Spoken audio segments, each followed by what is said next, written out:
Hello, hello, everyone.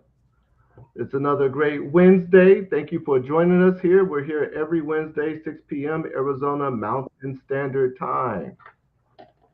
My name is Tahuti Forever. I am the architect of Melanation. And we're here today to speak to the family. We have our reoccurring co-panelists here. Who would like to introduce themselves first? Well, I'm going to jump right on in there. This is All right. Lizzie. Yes. Yeah, this is Lizzie Woody, the um, the public relations person. Let me untwist my tongue here for Melanation, and glad to be here with you guys again. Ashe, Ashe, Ashe. Yes, Miss Lizzie Woody is our public relations manager. She's in charge of making sure that our appearance to the public is correct and done right. Okay, who else would like to introduce themselves?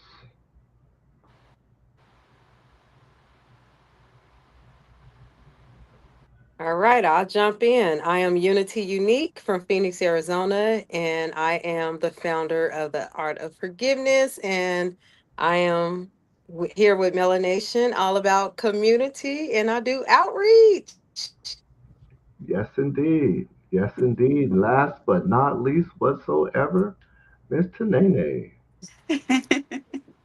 Divine evening. I am author Tanini Mason, known as an anthology visionary. I help and encourage people to tell their God-given empowering stories to the world and become number one best-selling authors. I also am the senior executive vice president for and co-founder of two 501c3 organizations. I sit alongside my identical twin sister, being the founder.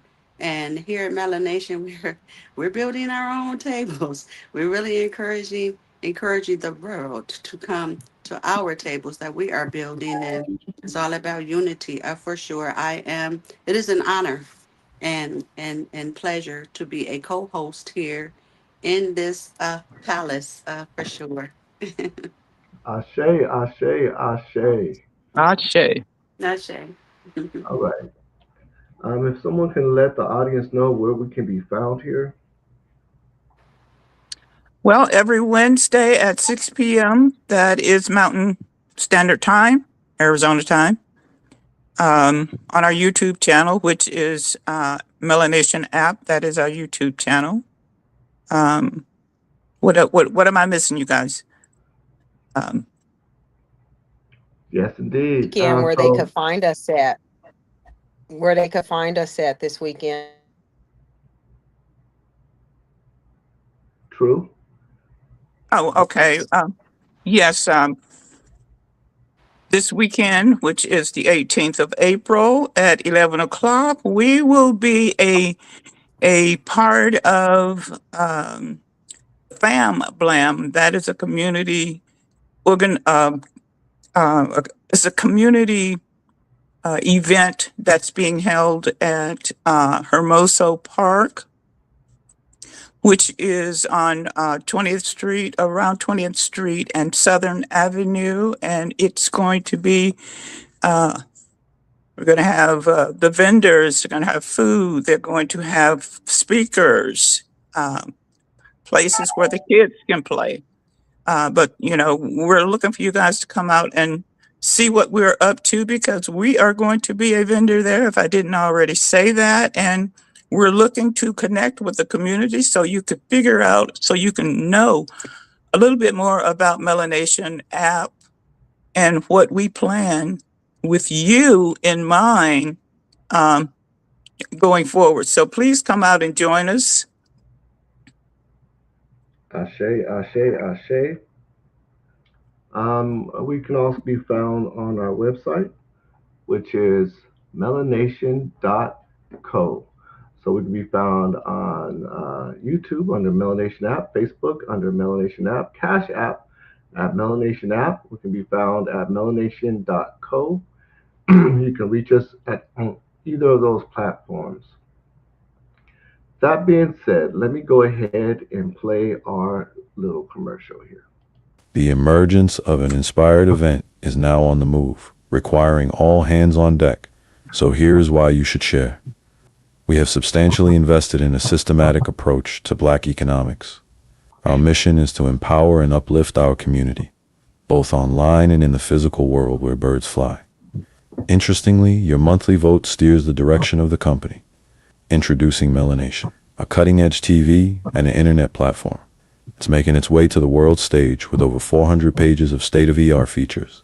Features include movie streaming, a production studio for influencers where your production will be displayed through the television, a dating site that can be accessed through the TV, a Google Maps-powered satellite mapping system for registered Black-owned businesses and entertainment, making it easier for you to locate the community near you, and much more.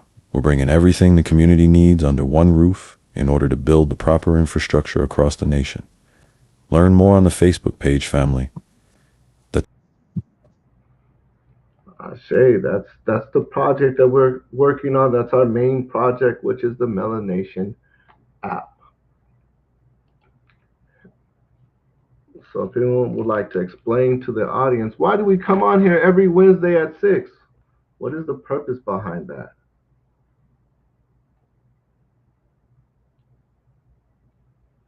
Why do we bring ourselves and schedule ourselves 6 p.m. Wednesdays?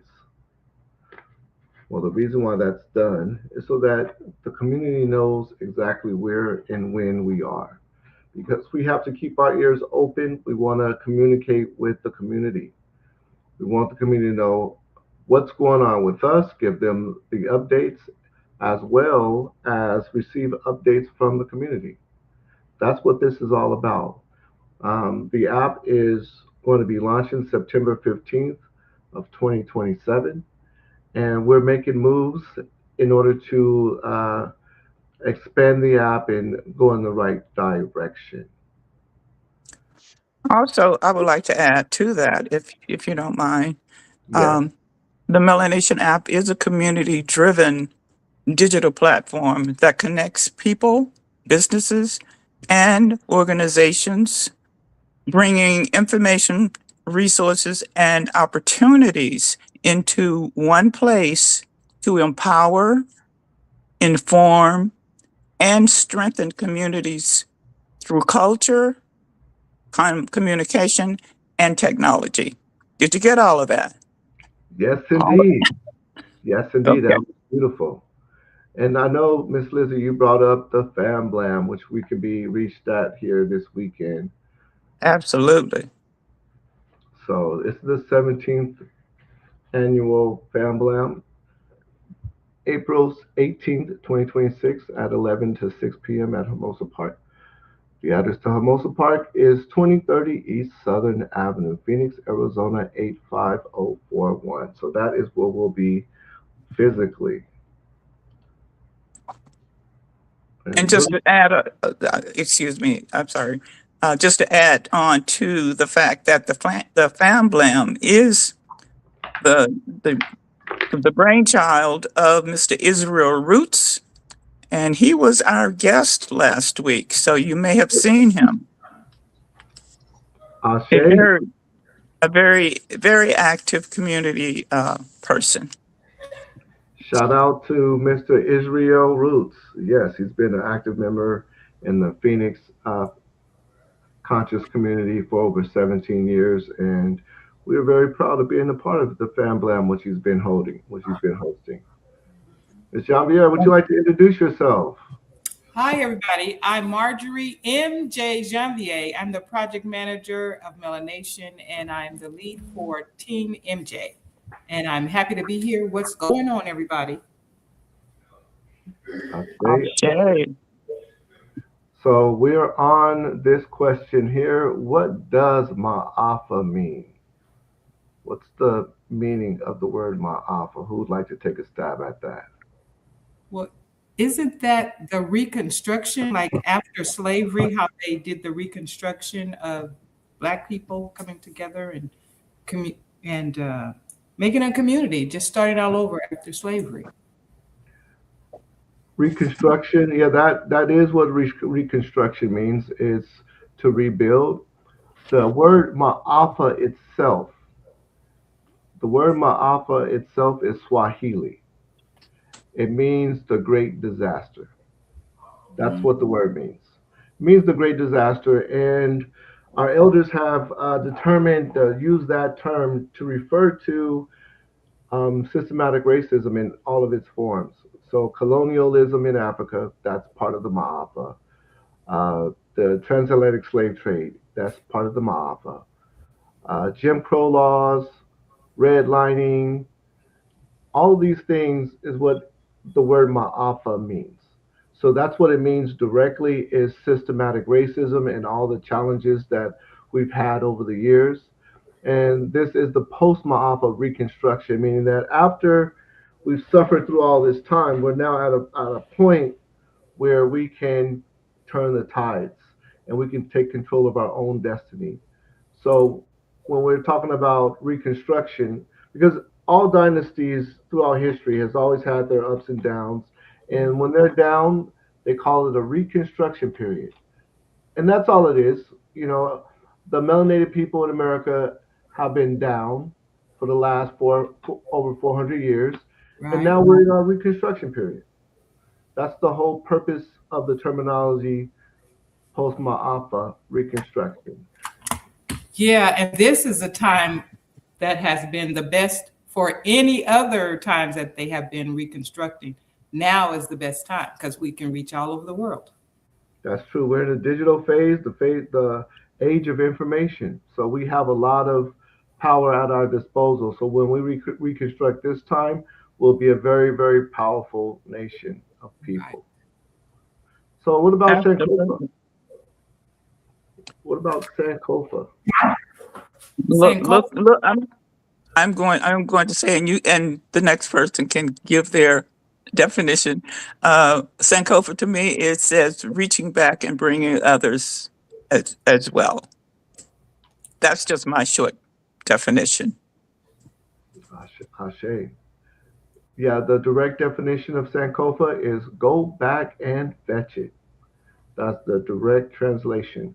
But okay, words have connotations. When we say go back and fetch it, we're talking about specific things. We're not just saying go back and fetch, whatever.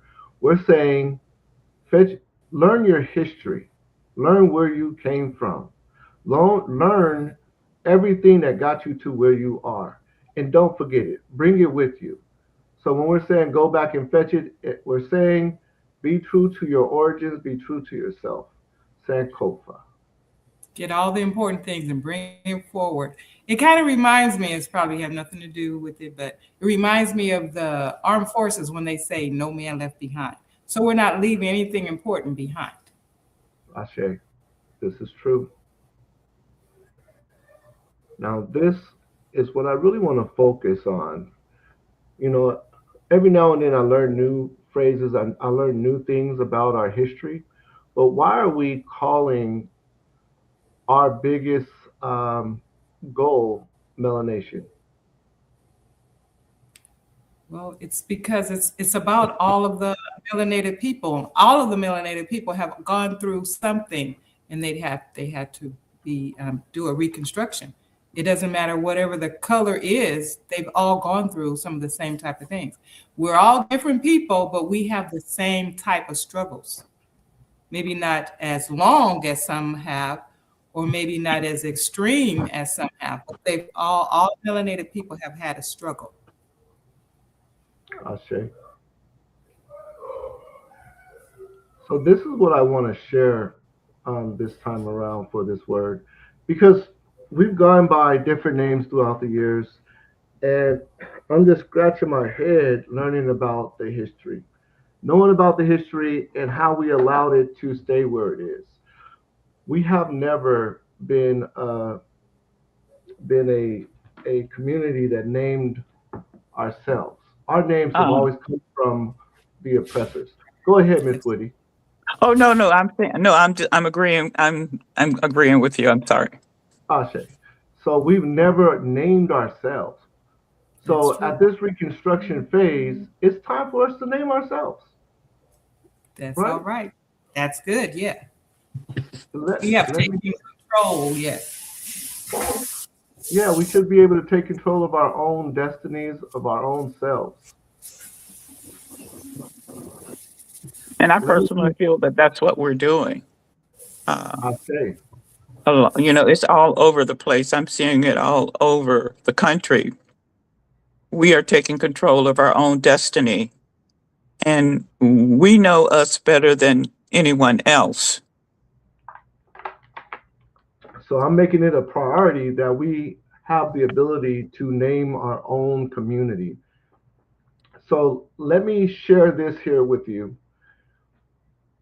They called us nigger, and we got offended. We said, "No, you can't call us niggers. No, that's racist." Does anyone know the origin of the word nigger?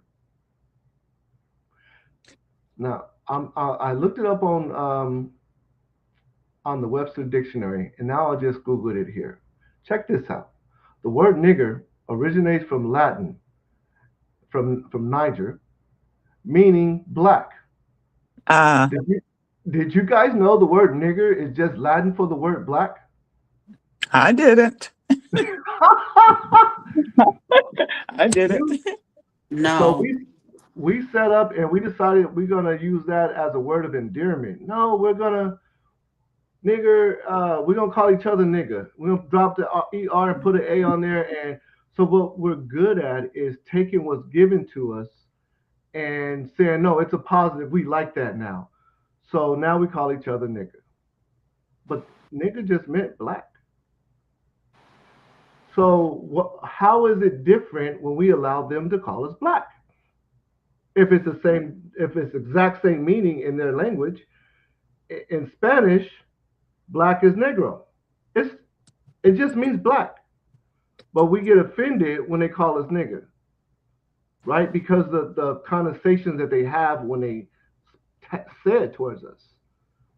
So it's like we decided, okay, we'll be called black, and in the '60s, James Brown, we have so many movements, and we turned the word black from a negative thing, guess what, to a term of endearment. Hey, I'm black and I'm proud. These white people still call us black. They haven't changed a bit. We're still allowing them to call us the same words that they have always been calling us. Now watch this.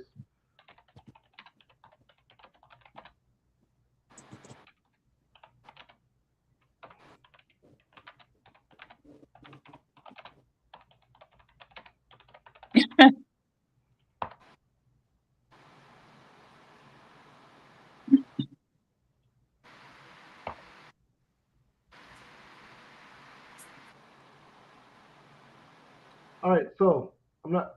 Let me see if we go back over here. All right, yeah, we're showing. So black is a racial classification of people, uh, usually a political and skin color based on specific population of middle, often countries. Hold on, let me see if I can find the etymology of this, because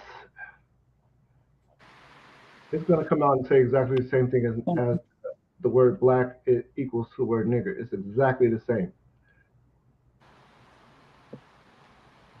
While I look this up, if someone wants to go ahead and let me take this off the screen really quick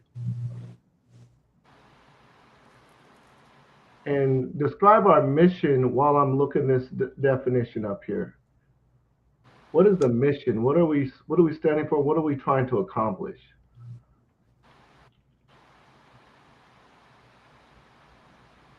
Miss Well, Lizzie? Miss Woody?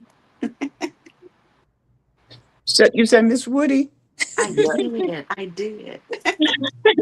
Okay, I'm going to say Melanation app. It is. I don't know if this would be like a vision statement or a mission. It's a growing ecosystem that brings together culture, communication, and technology to strengthen relationships, increase visibility, and create opportunities across communities. That is one definition of what you're asking from my I see. perspective. Yes, indeed, and I definitely agree with that as well. That that does encompass what melanation is about. It's an ecosystem for to strengthen melanated economics, reaching out to the community, identifying ourselves as a community, I and I. We're basically trying to bring everybody under one roof so that we can strengthen ourselves with each with each other.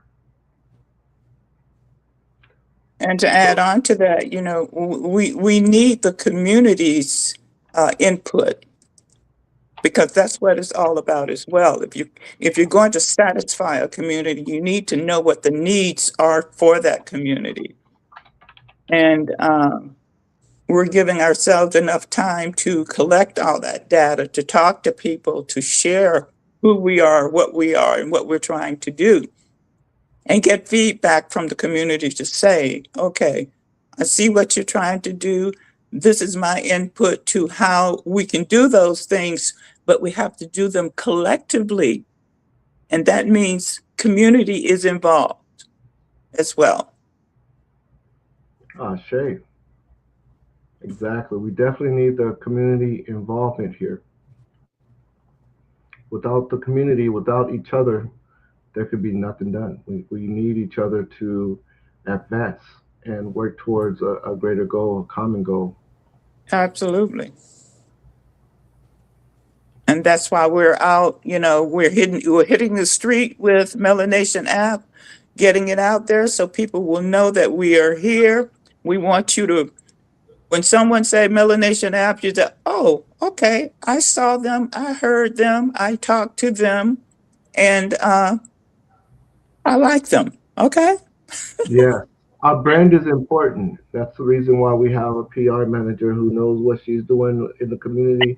She knows everyone in the community. Our branding is of most importance. We want to make sure people know what we stand for, what we're about, and what our strengths are. And that we want them to know that they have a route to reach us, and we are accepting the information that they provide, advice that they provide.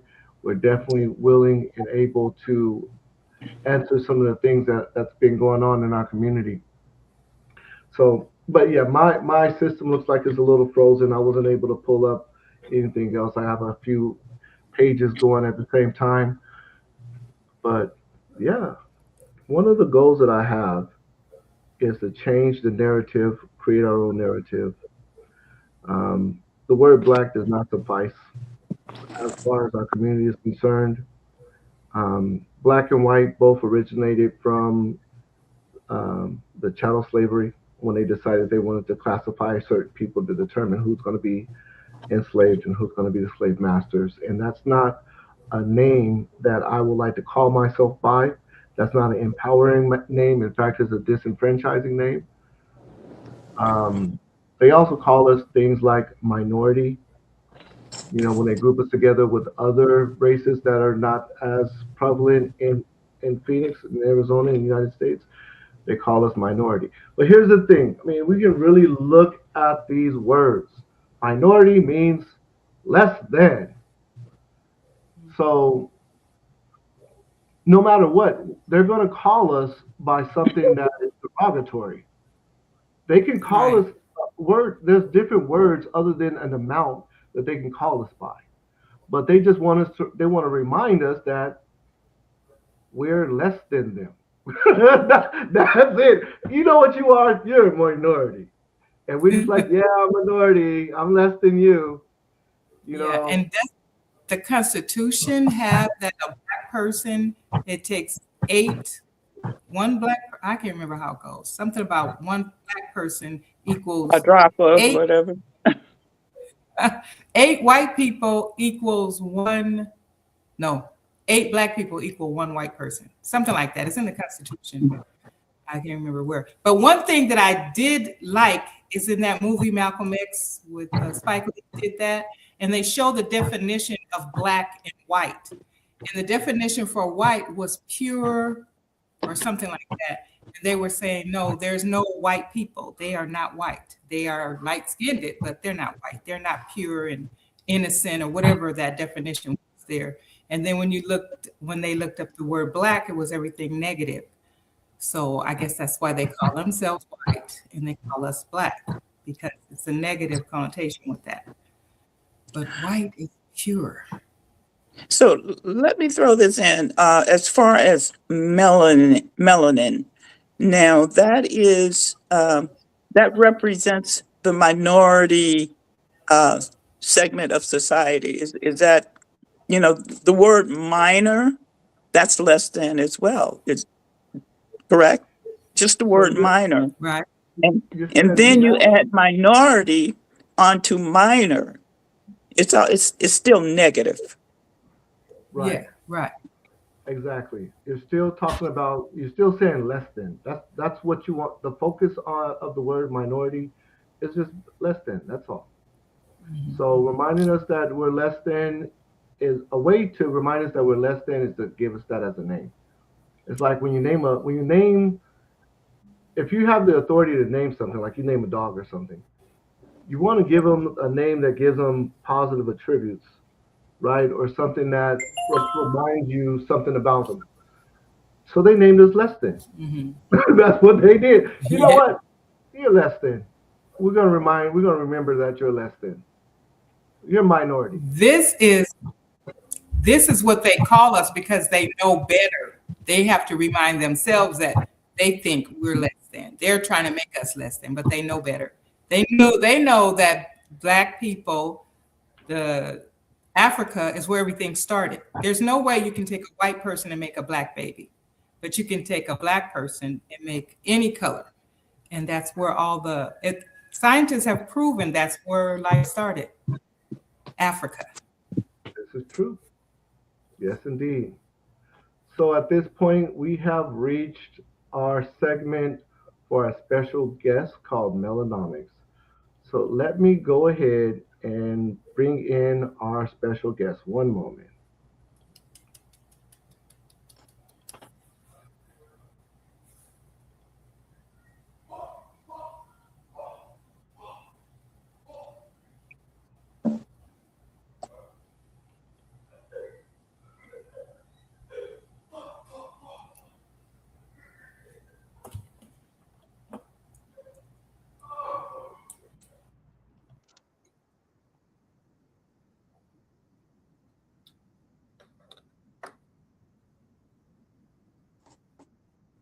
Hello, everyone. This is Tahuti Forever, and we've now reached the Melanomics segment of our broadcast.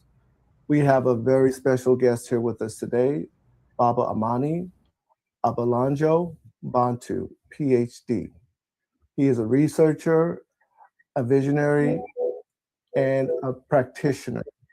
He's here with us today to help give us best practices in reference to powernomics, Black economics, melanomics, and the future of our nation.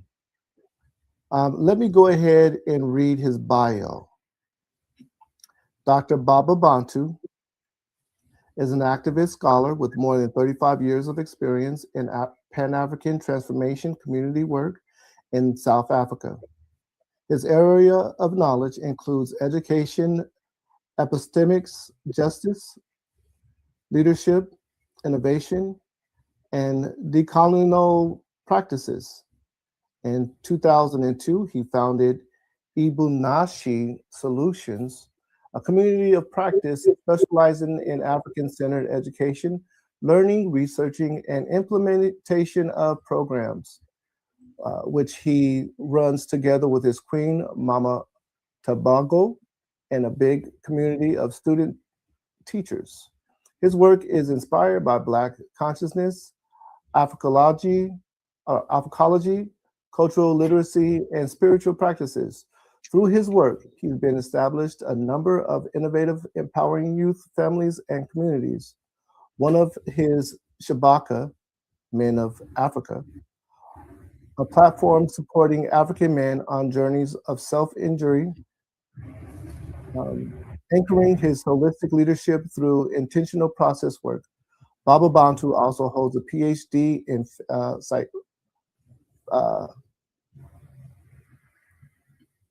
philosophy educational from University of South Africa. So yes, thank you, Baba, for coming on. We really appreciate your presence here. Thank you, thank you, thank you.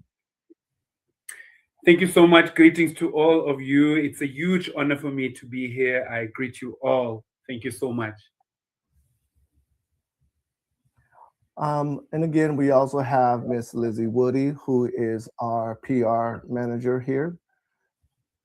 So Miss Lizzie, if you have any questions or anything you would like to interject when Baba is speaking, please, take the time that you need to, because we want to make sure the family has the information, is receiving the information that's necessary for us to have a better understanding and a better walk through life and a better way to go.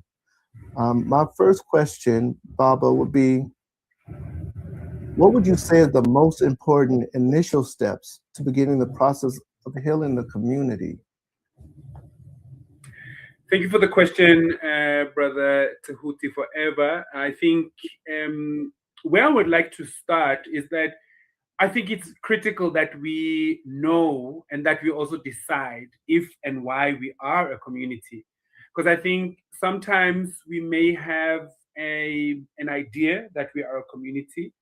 I find myself at times referring to us as a people, but when I check, not all of us are on the same page. And especially for people who, I mean, many of us become speakers and writers and authors who say we speak on behalf of a people or the condition that many of our people find themselves in.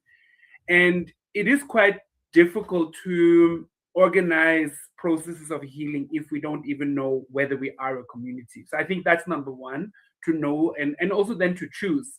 And I think if we agree that we are a community, it means we also need to make a decision about, are we a community based on our oppression only, or are we also a community based on that we believe that we can undo the oppression, the state of oppression we find ourselves in?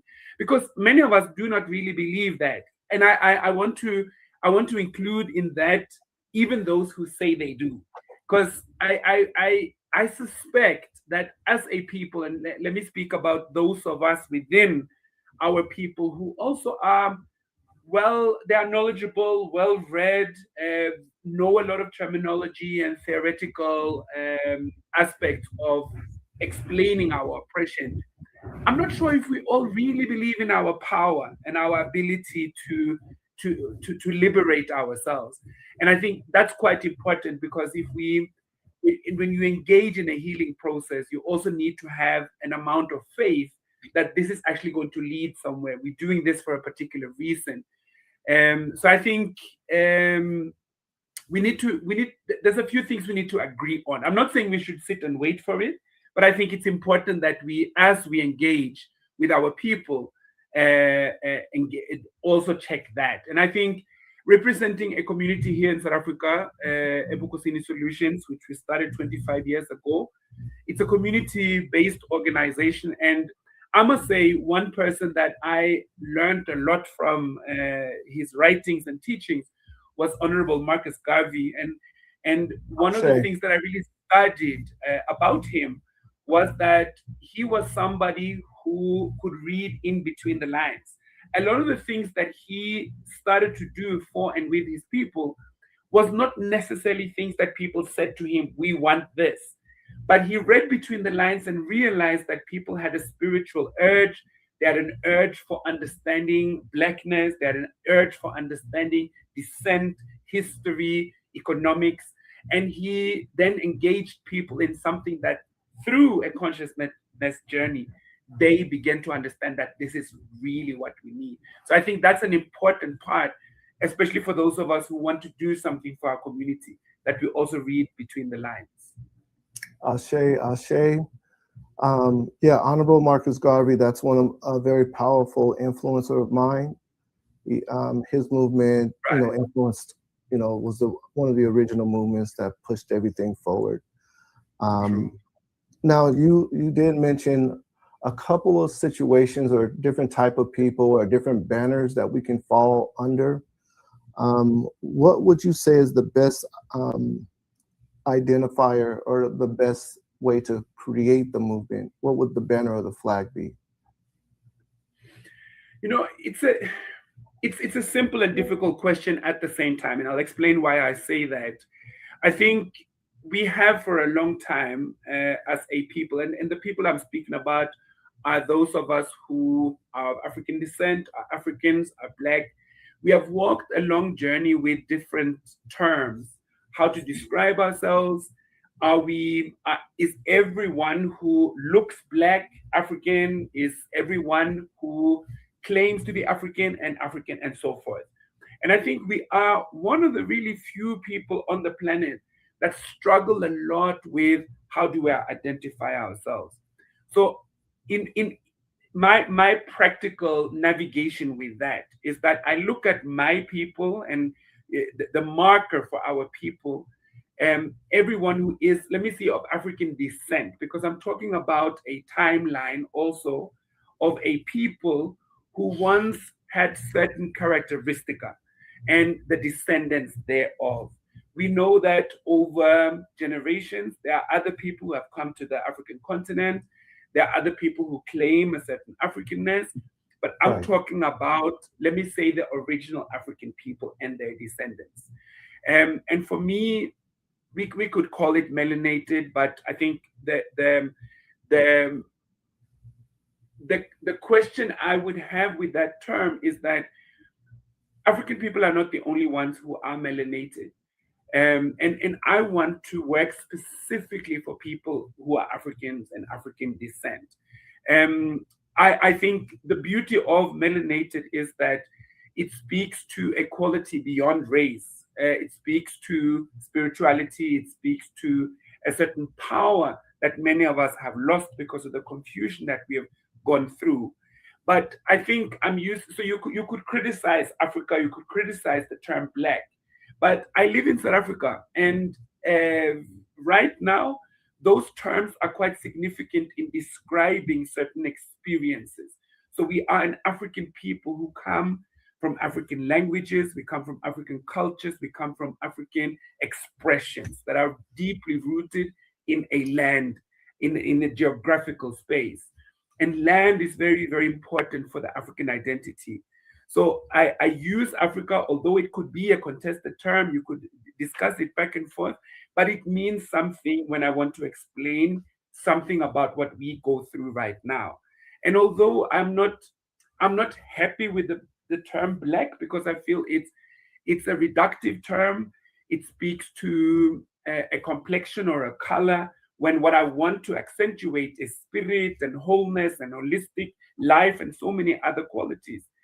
But it speaks to an experience. We have been made Black and we experience ourselves as Black. And we go through many things because of how we look and how we are seen in this world, even how we see ourselves. And I want a term for that. So I think for me, it's not so important that we need to have only one term, because we are complex. We have many aspects to us. And I think it's okay that we have a few terms that can explain the variety of the complex experiences we have. But I think being African means something to me.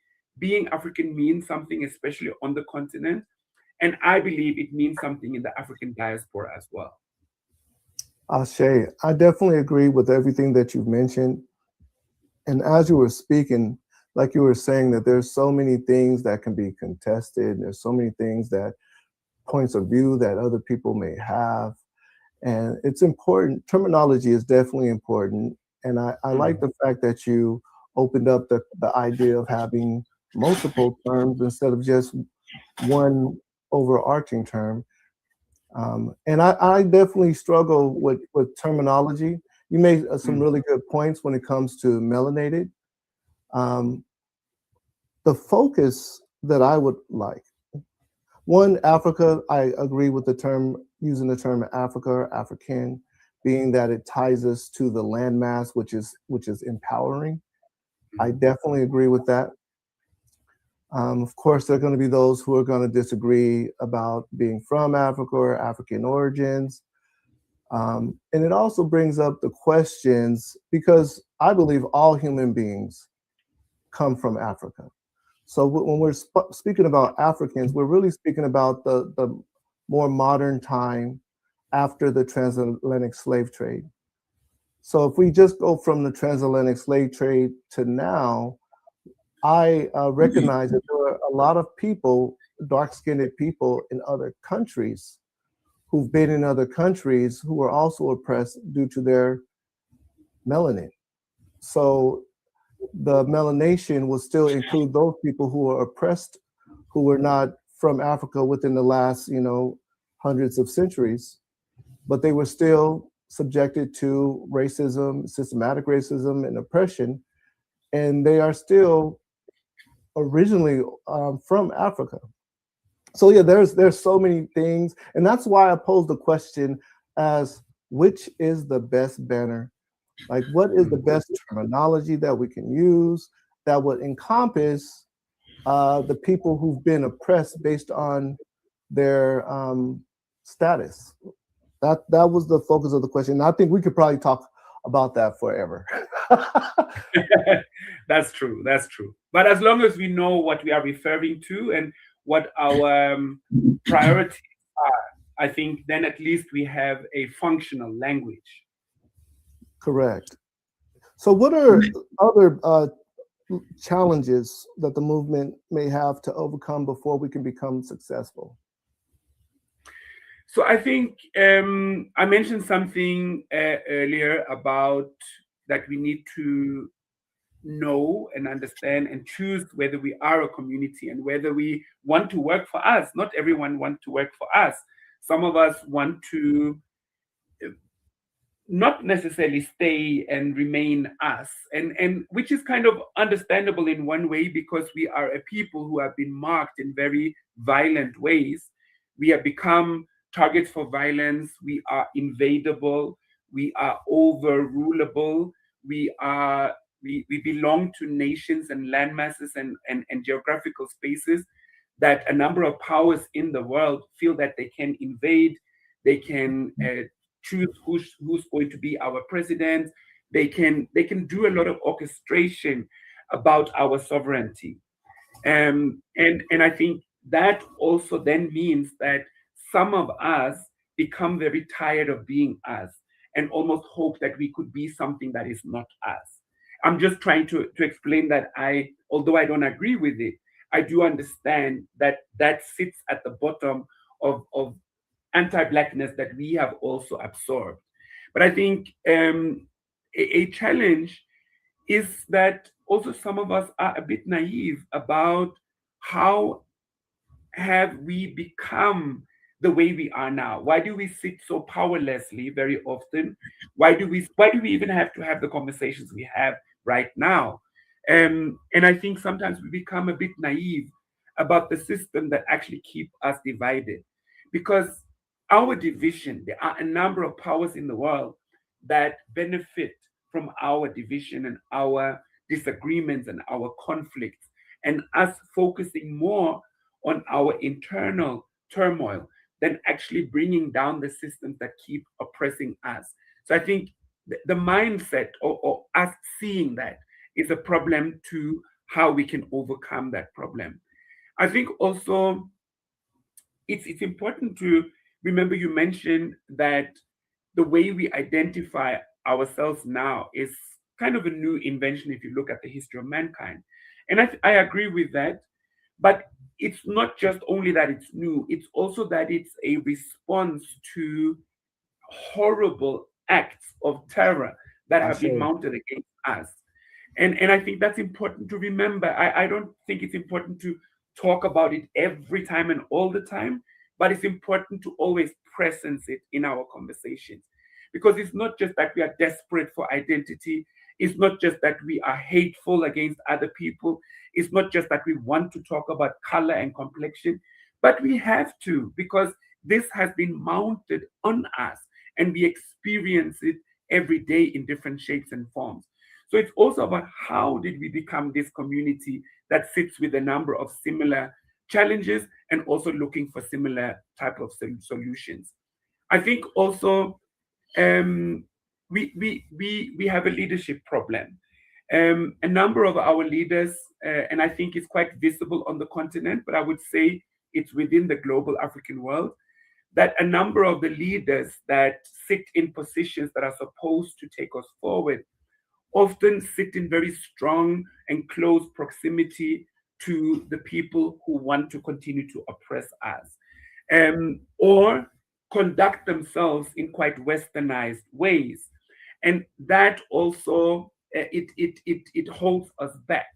So sometimes, and especially in if speaking from an African continental perspective, sometimes the last people we need to look to for guidance when it comes to the matters we are discussing right now are the official leadership. Those are the last people we can look at because those are part of the mechanism that continue to oppress the masses. So I think that is definitely a problem. But I also wanted to get to how can we overcome some of these challenges, because I think we are aware that we sit with a number of challenges, but I don't feel we spend enough time to actually implement the solutions. And this is something that I have come to be part of and see as useful. I think, first of all, let's also recognize that we are not sitting at zero. We have done a lot. I think we sit with a lot of incredible research. We sit with a lot of knowledge. We sit with long traditions of having seen a number of organizations and movements and process work being done that we can learn from, both the good part and also what didn't work. So I think we are rich in many, many examples of how we can move forward. I think also we need to unlearn and relearn. And that's where our organization comes in. We are an African-centered educational center. So we spend a lot of time unlearning and relearning. Unlearning, obviously, meaning that we have been taught a lot of toxic and broken information and knowledge. And we need to sit with that and understand how did we become so brainwashed, and how do we undo that, and how do we then become more how do we absorb and reignite the knowledge that actually speaks from our core. We also need to create and contextualize tools and solutions. And as an organization, we do that with communities. I think as African people, our ethos or our value should be much more focused on communal processes than individual processes. But we also need to recognize that many of us have come to be somebody, meaning education, skills, careers. We have become somebody through Western education. So we also sit with a lot of Western residue that we need to cleanse off. Because as much as we may have voices of confidence, as much as we can speak with authority, as much as we can break down certain incredible theories, there might be a strain of a westernized way of leading or talking or teaching in that moment as well, that we need to check and undo. And that's why we focus a lot on our work to sit in communities and to not just come with a main speaker that tells everybody what they should do, but to ask the elders, ask the women of a village or a community, sit with the youth, ask the youth, what is your experience? What do you want to see change? And through that, we then talk about history, we talk about what we need to know about ourselves, we talk about the gaps we have in our cultural literacy, and we start to bring back some of the things that I don't want to say that we've lost, because that sounds like we just lost it somehow. It's what was taken away from us, or that was attempted to be broken. So to undo that and to reclaim that and to bring that back, for me, that is a practical form of decolonization. You mentioned, I'm sorry, go ahead, Ms. Vivi. No, I agree with just about everything that you are saying. And I was just thinking the other day, as far as we here in Western culture and our African brothers and sisters that live our culture where they live, that there's a difference. I feel that a lot of what you're talking about, most people are not going to hear, but how do we figure out, get this information to us so that we as a community are aware and can start practicing some of the things that we have lost because we are here westernized, we are distracted. And that is where I'm coming from. I think those are some of the missing pieces, getting the information to us understanding, and we working together as a community to build our culture. Absolutely. If that makes sense. Absolutely. That makes so much sense. Thank you so much for that input. And I think I always want us to also remember that great work has been done. And I think we are sitting much closer to each other now. I mean, the different African communities that we represent around the world than we did a while back. And I think this conversation that we're having now is an example of that. And both myself and a number of my colleagues and brothers and sisters have spent quite a bit of time in the diaspora exactly for that reason, because there's a number of African descended people who really want to learn more. I'm thinking Brazil is a very great example for me. There's in Brazil, amongst the African population there, Candomblé is very close to the Ifa tradition of Nigeria and Benin, and there's a very strong connection between West Africa and Brazil, where there are scholars, there are teachers, there are spiritual advisors that go back and forth to teach both ways, because there's also something that has been lost on the continent that still is within certain parts of the diaspora, and obviously vice versa. And I think, sister, I also wanted to add to what you said. I hear you. A lot has been lost in the diaspora, but we have also lost a lot on the continent. A lot. But we may sit a bit closer to it because the languages are here. There are a number of elders. There's a number of cultural practices that are alive and strong. But we are also forced to go into westernized institutions if we want a career. When we show up at work or what we need to do for employment, never favors those of us who hold on to African language, hold on to African culture, hold on to African knowledge. Actually, it puts you at the disposition. You'd be looked at funny in certain circles. Why are you so in tune with your language? Why do you think your language is so important? Why do you want to talk to the elders? Why do you always go to the village? What is wrong with you? So the westernization that maybe sits even stronger as a suffocating grip in the West, it also sits here. And I think that's also something we have in common, that this is something we need to fight back together. Maybe if I can just mention an example. As an organization in 2002, we decided that we want to continue or create our own version of Kwanzaa. Kwanzaa is seen as an African American holiday, but remember the research that Karenga did for Kwanzaa was done on the continent, because the idea was to, what is it that is observed on the continent that people in the diaspora could be inspired to continue, that doesn't just belong to one particular language group. And harvest festivals was one of those. And here in South Africa, we sit with a number of indigenous harvest festivals. Some of them are called Umkosi, Intwala, Tihafela, and a number of others. And we decided that, no, we like what has, because Kwanzaa, in addition to be a celebration of an agricultural value, it also positions us as people who have lost a lot. A lot has been taken away. There are certain cultural gaps. And because of what I just said, that dynamic also sits with us on the continent. That's why we need Kwanzaa. Because people say, but why are you celebrating Kwanzaa on the continent? It's for people in the diaspora who don't have access to the regular African culture. No, it's for a people that have been removed from their center. It's for a people who have had their culture butchered, and a lot taken away. So for us, celebrating Kwanzaa on the African continent is also that bringing back both the cultural expression and the political consciousness about who we have become. Just wanted to mention that example.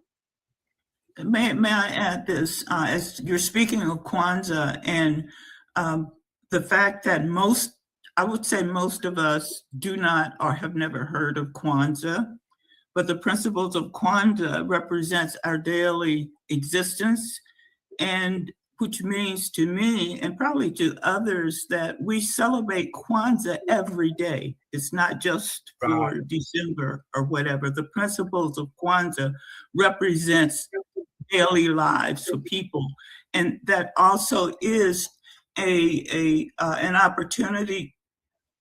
Just the word Kwanzaa, people are learning about Kwanzaa.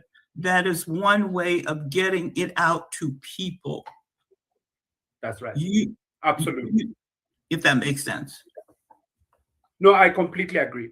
Kwanzaa every day. It's principles, it's guidelines for how we should live our best African life. So I completely agree with you. Yeah. You did bring up a really good point as far as identity and far as culture.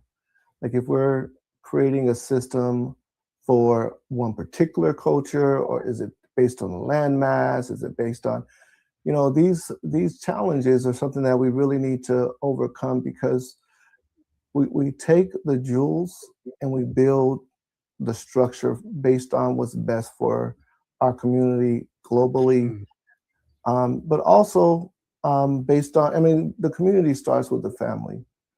So I wanted to ask, what would you say the roles are between the youth? What are the roles of the youth? And what are the roles of the elders when it comes to our culture and community? Right. So I think what I want to say to that question is I want to answer it in two ways. I think traditionally, when African culture was at its prime and when it was working the way it was intended to, young people were supposed to be guided and led by elders. Being young should be an experience of not knowing so much, but and not necessarily being told everything, because a very important part of life is that you need to live it, you need to get experience. But there would be guidance, there would be advice, there would be elders who sat with you, took you through, created ceremonies for you, so that when you go from boy to man, you know what is expected from you. When you go from girl to woman, you would know what is expected from you. And you are then embraced by a community in your new capacity, as whether that is an initiation into being a man or a woman, to be a married couple, to be parents, or to be elders. But the second way I want to answer that is, because of the brokenness that we experience and because of what has happened to us as a people, it's not necessarily safe for every young person to rely on an older person. That we have a lot of elders who don't necessarily know what they are supposed to teach, because they were never guided or taught themselves. We also sit with we sit with a certain brokenness. That does not mean that no elder should be consulted.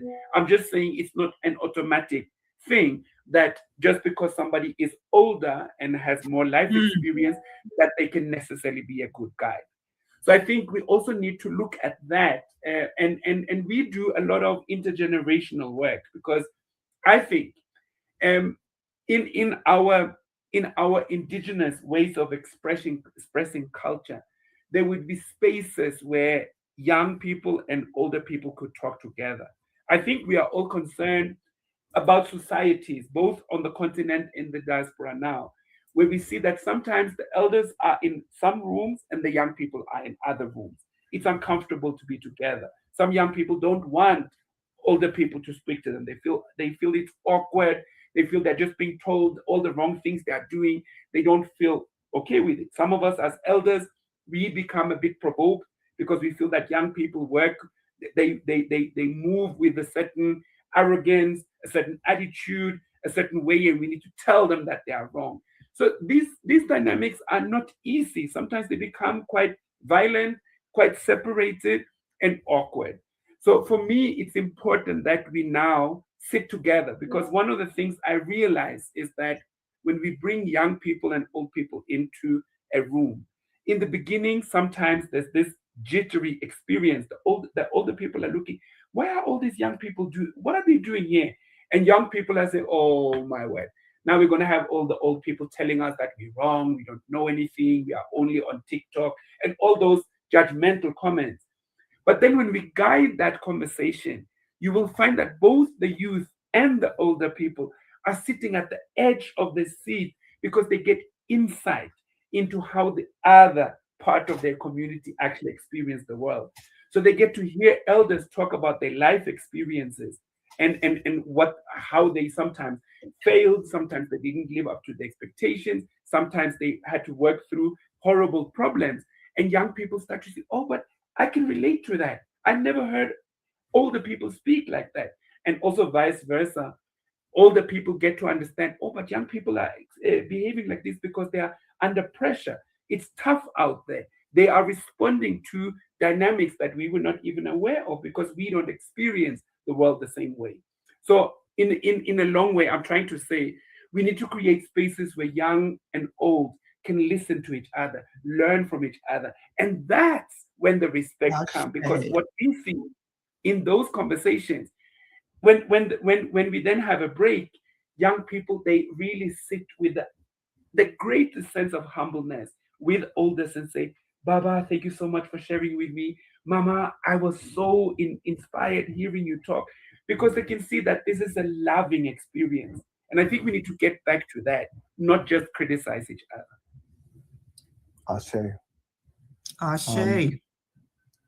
Well, that being said, I mean, there are a lot. I mean, if we focus on the negative, there are a lot of challenges that we definitely face. When speaking about the dynamics between the youth and the elders, sometimes we have people that are leading us astray with the intent of focusing on money.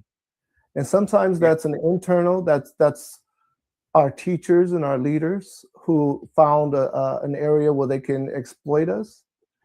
And others, also, that's the oppressors who come in and give us propaganda and try to exploit us. Like most of our finances, most of the money, in America, we spend almost $2 trillion a year, but we don't keep any of the money. The money is going in our pockets and right to our oppressors. So we're not able to build generational wealth. So how do we prevent some of these areas where we're exposed to people exploiting us for money? Right. I think and this is a rich and multifaceted conversation. It's not something that has quick solutions, but it's important that we engage with it. In the beginning of this conversation, we talked about community, and that we need to decide if we are intentionally a community. And I think if we decide that we are intentionally a community, it also means that how I carry myself, what I engage in, how I treat my own family, it's not an individual thing. Me respecting my wife, yes, of course, first and foremost, it's because I must see her as my queen. I want to be in a good relationship with her. But it's also about respecting my neighborhood. It's respecting the elders that are watching over me. It's respecting the children that get to experience what a relationship looks like. And when we get into that, I feel that these are the foundational values for us to also build our economy. We I think around the Pan-African world, we all are marked by having less access to money, which is the currency that seems to symbolize most power in the world as it is today. But I think, and I'm not saying we should not, I'm not saying we should neglect it. I'm not saying we should not pay attention to it. Money is good or bad, but it is important for us where we are in this world today. But I don't want us to reduce it to only money, because even and we've seen this a number of times, that even when some of us get rich or have access to a lot of money, it doesn't necessarily benefit the community. We don't necessarily see that the community is thriving, that our children are better taken care of, that we build schools. Sometimes it does, but it's not an automatic thing. And I think that's where I want us to also remember that we come from a culture of understanding that economy and economics, it's a holistic approach to life. So where I started when I said me as a husband respecting my wife, that is a part of the economy that we are building based on values, based on me conducting myself in relation to a number of other people, respecting other people, carrying myself in such a way that I can honor the people around me. And through that, I will then also want to sit with you. And I think, I don't know how this conversation happens in America, but I know we have a tendency to discuss it like this on the continent, saying that look at Indian communities, look at Chinese communities. They are so together. They are always economically thriving. They come together. You know, but and we, when we say that, we sometimes make the mistake of saying that, but all Indians, they are just together, they have such harmonious cultures. No, they don't. Sometimes they hate each other. Sometimes families will not even want to be in the same room, but they have an economic culture that they have preserved. And we Wow. used to have that. Many of us have forgotten it. So we must also learn to sit in the same room, even if we don't see eye to eye on personal matters. Because if our power is important, if our future for our children is important, why should I choose not to sit with you just because I don't like the way you talk? I think you are loud. I think you are full of yourself. Can I just put that to the side and let's discuss building the community center, having a scheme of money, how we save up to make sure there's sports activities for our children. I must be able to do that. I can't call myself a man or a woman of stature if I can't do that. So I think that there's something that we struggle with in our relationship with ourselves and each other that we need to overcome so that we can be more open to understand what it means to build a collective economy. And I think we've seen examples of it. We just need to amplify the examples that are there. Ashe. Ashe, Ashe. I'm loving what you're saying. So Thank you so much. Thank you so much. you were saying that basically we need to be able to be with each other, sit with each other, and recognize that we are basically a community, a family. We are supposed to uplift one another. You also mentioned that a lot of us are known for not having the finances that we need in order to move forward. So that brings me to my next question is understanding the affliction that we've endured for so long, and it's been done in a systematic way across not just, America or not just Africa, but over the diaspora of the planet. It's a systematic issue. So we need a systematic answer. And we also need to finance that systematic approach. So how do we go about financing a systematic approach to come out of our oppression? Right. So this is a generational project. It's not something that we can undo and overcome in just a few years. And I want to use the example of the pyramids of ancient Kush and Kemet. I'm thinking if you can just transport yourself back to a time where manual labor was the only way to shift and move huge stone blocks to build them into a shape of a pyramid, which is an enormous project in itself.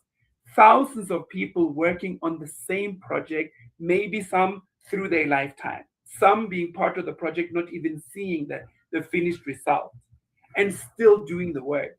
I think I'm mentioning that as an example of the courage we need to also have to invest time, sweat, hard labor into doing something that I will not see the finished result of in my lifetime, and still not give up, still not feel that it's not enough, still not be dismayed that I don't see the full outcome of it.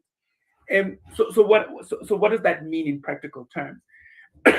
I think, again, I always want to say we do have examples. We have the Susu economy here in South Africa. We call it Stokvel economy.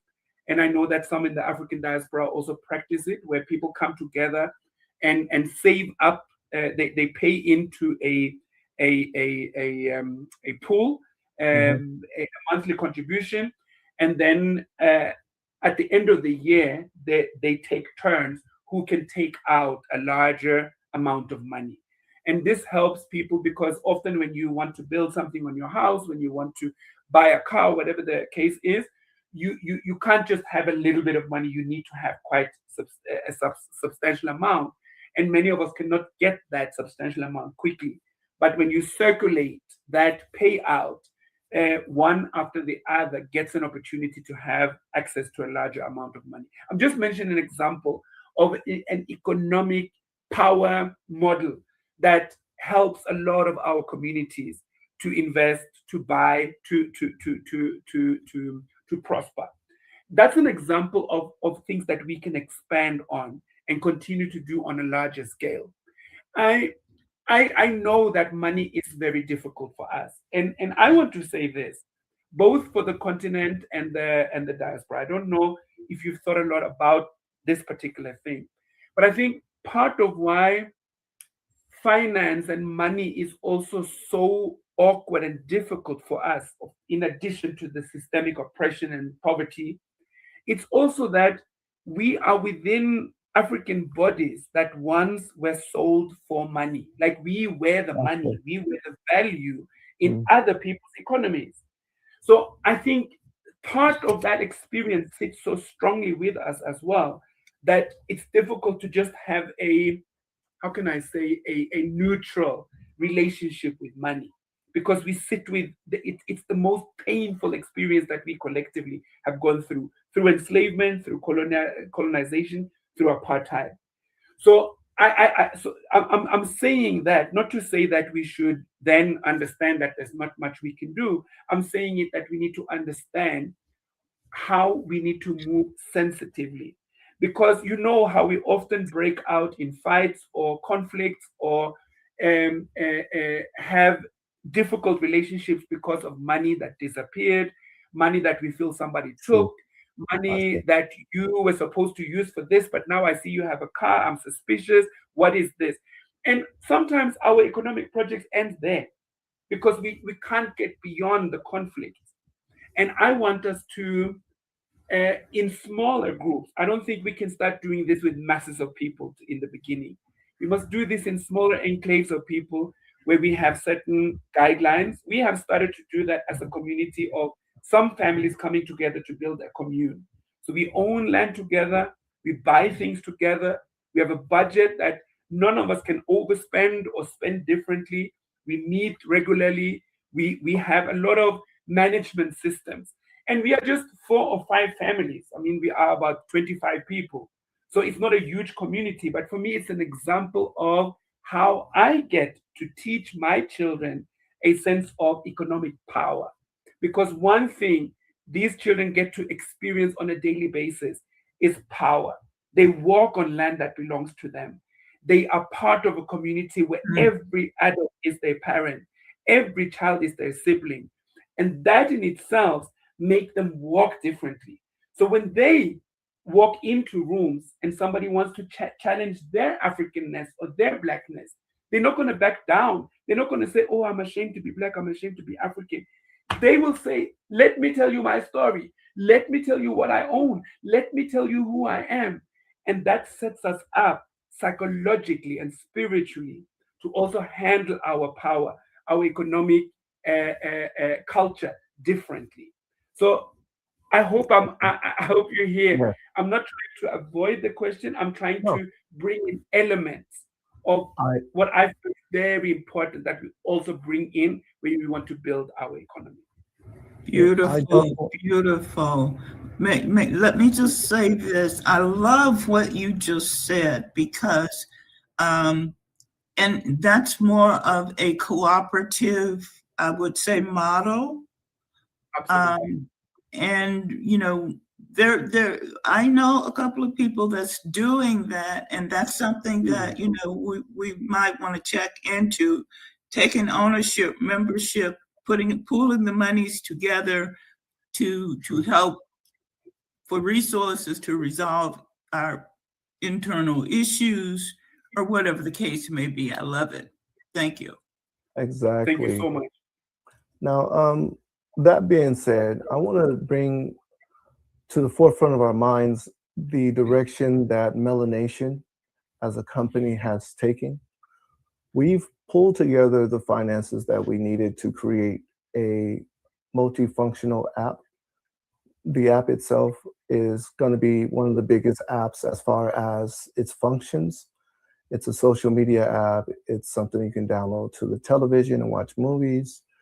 But our direction is for the upliftment of our community. So we're intentionally creating this app with the focus of creating the finances necessary to expand to a larger audience and to uplift and begin investing in Black economics and investing in Black businesses. So our intention is to take 20% of our growth and put it towards the community. We're asking the community what the needs are in different communities, and we put together a group of people, a group of leaders that we call delegates, to determine what's the best use for the finance and how is it going to impact the community. What our priorities are. So that's one of the reasons why we are creating the app, is so that we can pull together, because we have to galvanize the community, not based on our education or not based on our religion beliefs or historical beliefs, not based on where we were born. We wanted to pull together our resources under one umbrella so that we can have a larger amount of finances to make better decisions with. So that's the goal. That's really the primary goal of Melanation. And the app is just a tool to galvanize our people together. But I am 100% in agreement with what you said, as far as we have to be families first, neighbors first, and pull our resources in our local communities. Because as long as our local communities have the resources, then that's the foundation of our overall structure. So I'm 100% in agreement with that.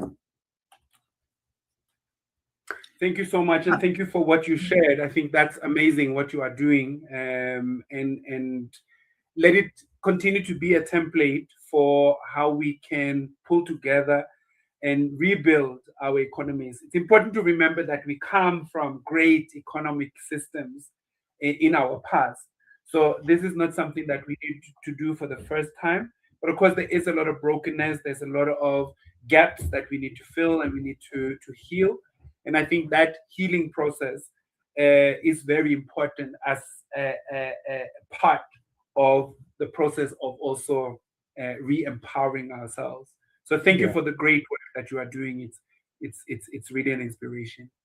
So what other elements, other than basically healing ourselves mentally, what other elements would you say would be inside of a systematic approach? I think so.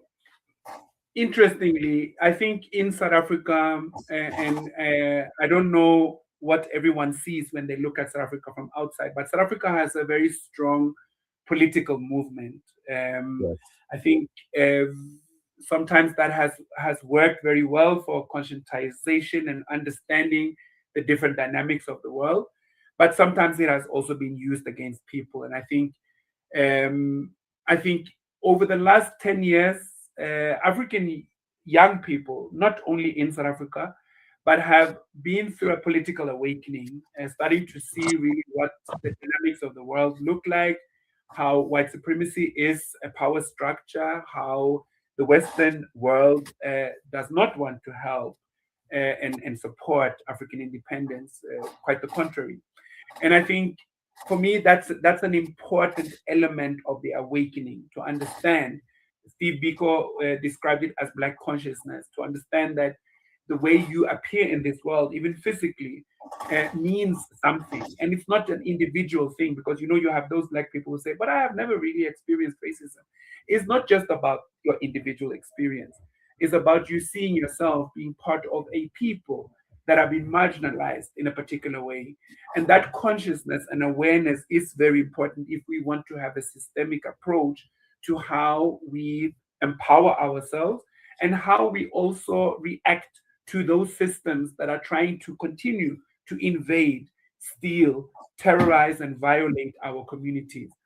I think, and that's why I'm saying it's a generational project, because a number of the violences that are systematically mounted against us, we don't have right now a full structure that can just stop that instantly. But the awareness of it, the beginning of organizational spaces that are also working to protect communities, to stand up for communities, to work, whether it's in courtrooms, whether it is on organizational spaces, whether it is in international organizational spaces, to stand up for and advocate for the rights of, and decide that we will not bow to these ridiculous expectations that you are presenting to us. That's a very important part of this movement as well. So we've spoken about the inner healing, we've spoken about the collective glue that we need to see ourselves and operate as a community. We are saying that we have a number of templates that we can expand on and reignite for our collective purpose, the political consciousness. And I think I'm not sure how do we see our nationhood. These days we are discussing there should be one Africa, one borderless Africa. We're discussing reparations. And then we are discussing who should the reparations go to. Is it fair? Are we really a community? Because some people would argue that no, reparations are for those who are descendants of those who were enslaved. But on the continent, people will also argue that, but the reparations is also due to those who are descendants of those who remained under colonialism. We don't have to go into the details of the conversation now, but I'm just saying that to some of us, this should not be complex conversations, but they actually are. And we need to factor in that maybe we cannot agree on everything right now, but can we identify what we can agree on?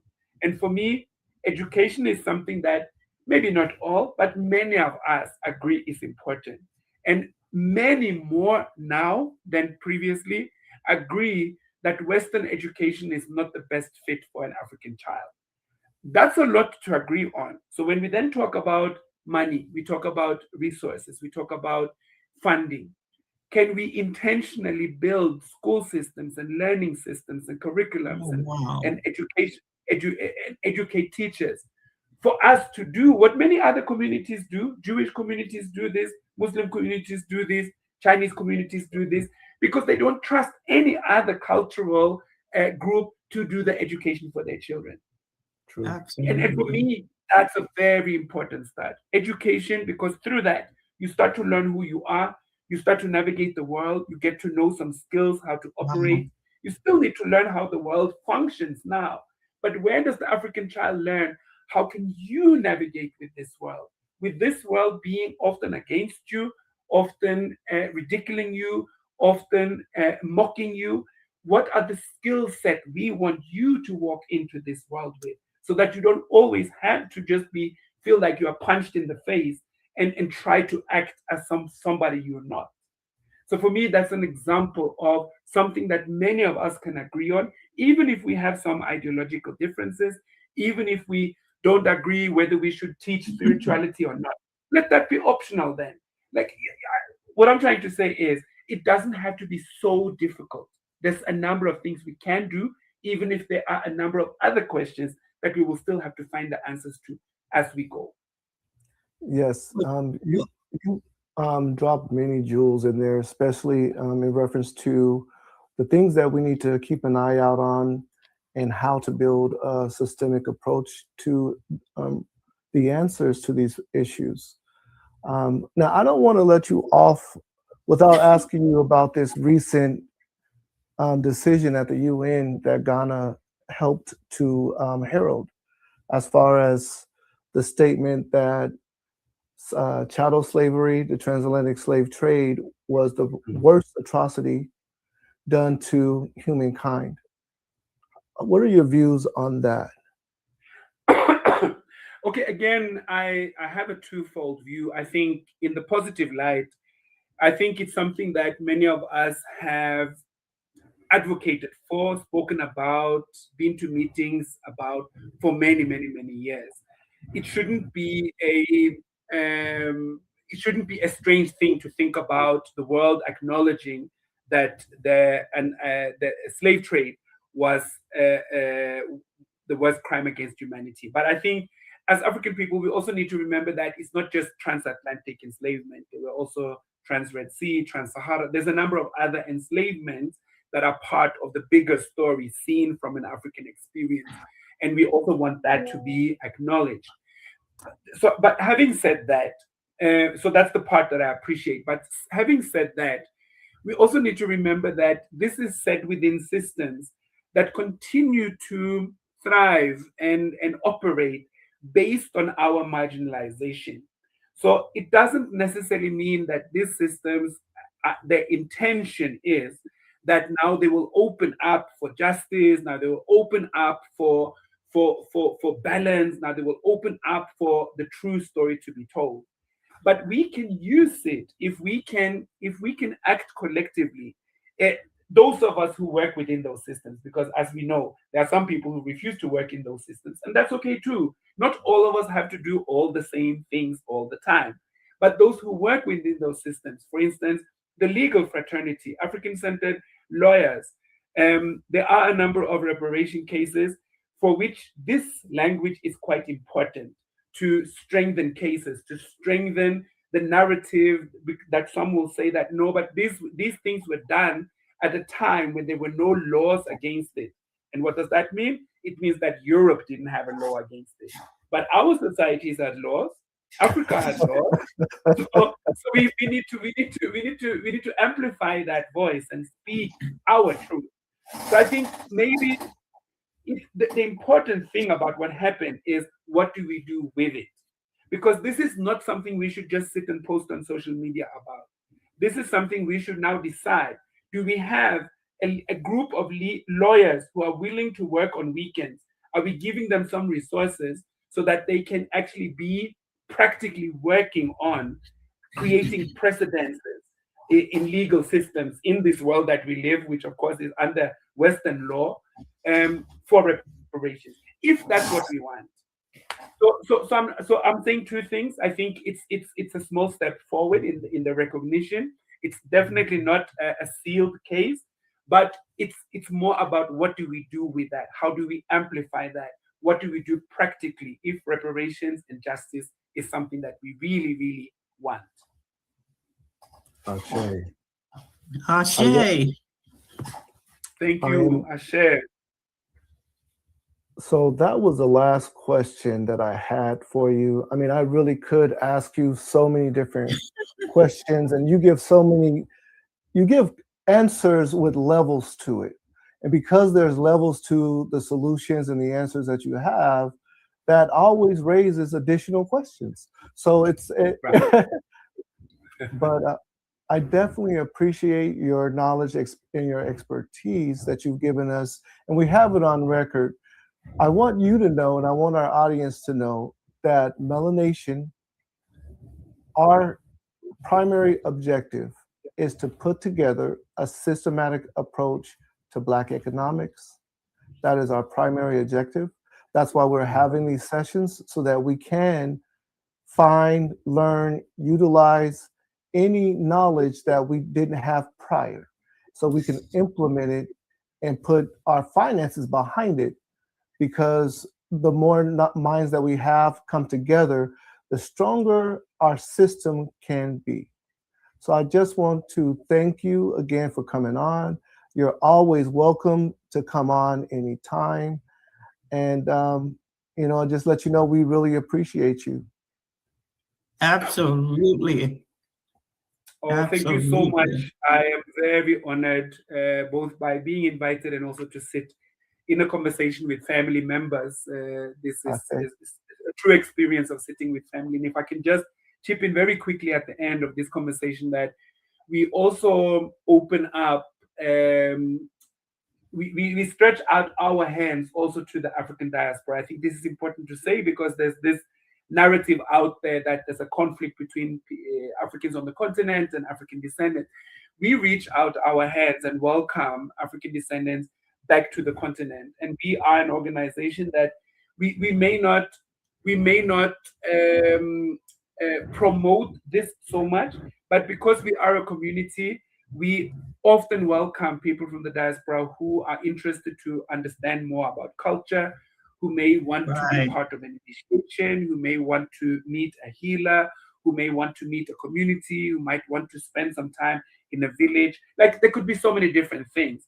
And we are open to those requests. And maybe through you, you will advise your members how they could get to us. But we are very open to receive the requests, contacts, communication, advice. We are here. So for everyone who needs it, don't say you don't know anyone in Africa. Now you do. Ashe. Ashe, ashe, ashe. Ashe. One more. Ashe. Ashe. Ashe.